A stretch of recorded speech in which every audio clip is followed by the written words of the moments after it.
Hello! In front of me I have HOMVILLA Fitness Tracker, and I'm gonna show you how to enable the power saving mode on this device. First we need to wake up the screen on our watch. To do it, simply press the button on the right side of our device,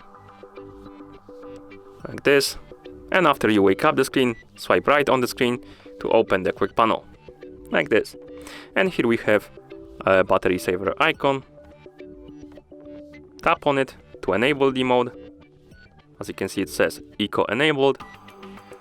And now the power saving mode is enabled. And to disable the mode, simply tap on the battery saver icon again,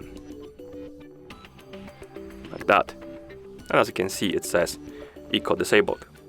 And that's how you enable the power saving mode on this device. Thank you for watching.